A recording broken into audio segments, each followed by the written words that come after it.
Area, but we're also joined by Republican Senator Ron Johnson of Wisconsin. Senator Johnson is a member of the Senate Budget Committee for the Republicans' take on this jobs report. And Senator, let me start with you because we just interviewed one of the equity strategists, or the chief equity strategist at Barclays, who says he believes that this report is going to make it a lot harder for Republicans to argue for no tax increases on the rich. What's your response? Well, I never get too worked up over these monthly numbers. I think what you have to do is look at the overall trend, and we're still not in a very strong recovery. A normal recovery would probably be showing job growth in the 2 to 250,000 additional Americans being employed each month, and you'd also have much higher labor participation rates. And that's really what is striking is we lost about 350,000 people, basically dropped out of the labor force again. You know, our labor participation rate is down. You know, and another interesting statistic, too, is total employed versus total population.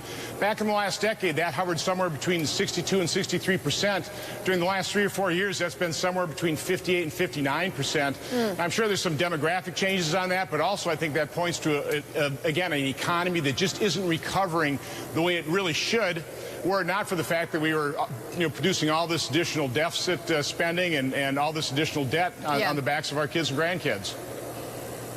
Senator Johnson, as you know, investors are following very closely all the discussions on the fiscal cliff.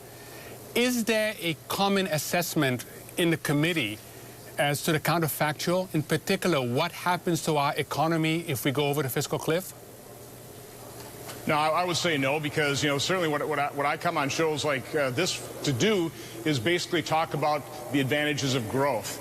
And Mohammed, I think you'd agree with me as well. The better way, or the best way of getting additional revenue to the federal government is by growing our economy. Just a couple quick numbers to make my point. Even with this very meager recovery that we've had, since 2009, revenue has increased by $344 billion per year. If we just return to a normal economy like we had in 2007, when revenue was 18.5% of GDP, that'd be another $400 billion. So all told, that's about $750 billion per year of additional revenue through growth. And of course, President Obama's proposal to tax or punish success would only raise maybe $75 billion at most, which is a tenth of what economic growth returns. And let's face it, by punishing success, you put at risk that growth that is 10 times more effective at raising revenue. So that's certainly my take. Unfortunately, my colleagues on the other side of the aisle really just, for whatever reason, want to increase taxes on the productive sector of the economy. It makes no sense to me. I think it's going to be counterproductive. I don't think they're going to even raise the revenue they think they're going to raise. But Senator, and you've heard the president say this over and over again, and he's dug in his heels on this, that he will be seeking for and will not move from his stance of raising taxes on the top 2%. Is there some point, Senator, where you would accept tax rate increases if you were going to get some substantial entitlement cuts? Yeah, but they've already taken that off the table.